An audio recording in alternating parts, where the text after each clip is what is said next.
So, first of all, I really need to know where you got the name from. The Diet Terminator is awesome. Thank you.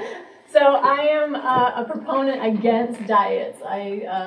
What people don't understand is that dieting is the number one people overeat.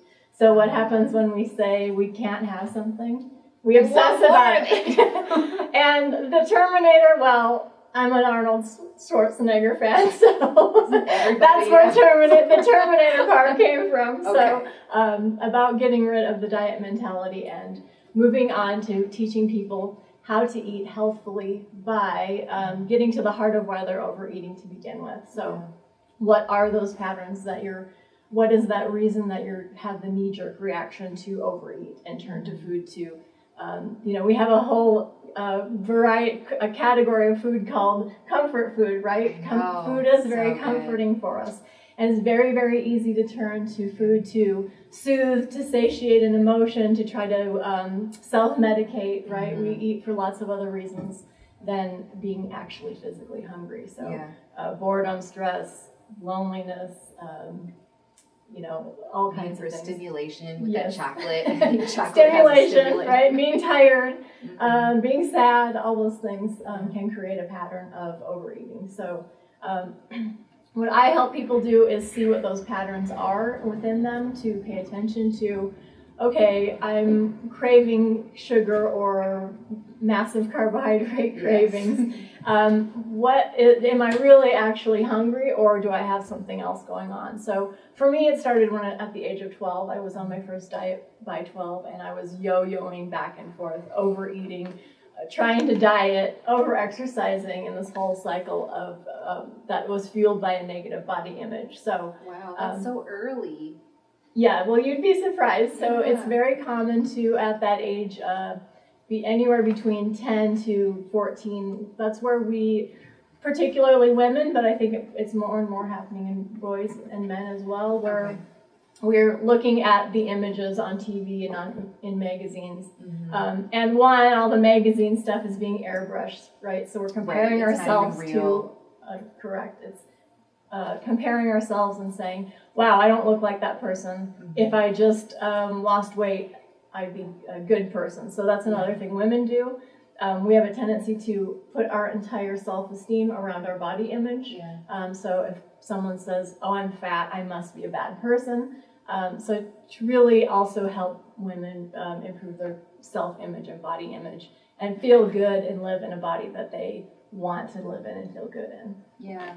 And I know that, you talked about the psychology of it. I remember going to school and they kind of taught us that we're naturally inclined to eat, lots more carbohydrates, naturally inclined to, if we get access to sugar, try to eat a lot of it. So it's kind of like a natural thing. And so combating that, how do you get past something that is kind of a natural occurrence for us and start eating more healthily?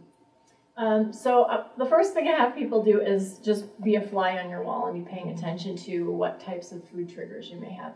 So a little bit of background on habits. A habit has a cycle. It's there's a trigger, an action, and a reward. And the more often that habit that you follow through with that habit, the deeper it gets and the harder it is to break from it. But you have control of your habits, and that's where people, I think, miss out on. You don't have to keep falling into it. So finding your trigger and what the action is, and then either try to alleviate the trigger altogether, or have a better understanding of your trigger so you can manage the trigger.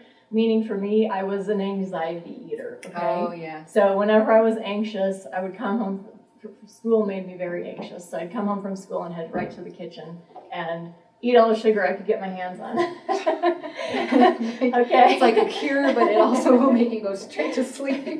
Exactly. So what I realized over the many years of yo-yoing was, wow, this has nothing to do with the food, but it has to do with how I am dealing with my my anxiety, or not dealing with it, right? Basically trying to numb myself out with sugar. So once I created a new pattern of, every time I stepped foot in the kitchen, I would ask myself, Sherry, are you actually hungry? Are you here for a meal? Or are you feeling anxious for some reason? And I would just sit there and evaluate it. Okay, well, no, I'm anxious. And when I could decide and determine when I was anxious, then I could make a choice, right? I didn't have to keep going in that direction and turn to the sugar. I had some other go-to things like listening to music and calling a good friend. So I had some other options to put in so the action. finding something to basically replace that junk food craving. Absolutely. Yeah.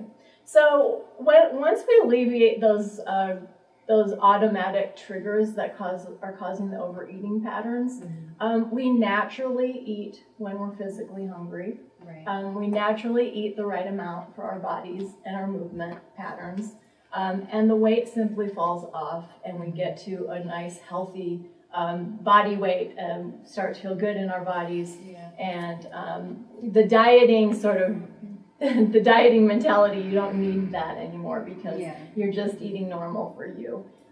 And, eating healthfully is not super rocket science, right? Most people know what to do. They just are incapable of doing it because they're stuck in these patterns of that the unhealthy relationship with food patterns. Yeah, so.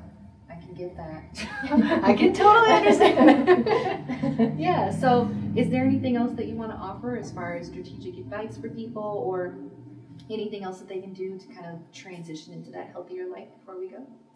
So I help people. I'm a coach for the yo-yo diet cycle and helping you through those unhealthy eating patterns.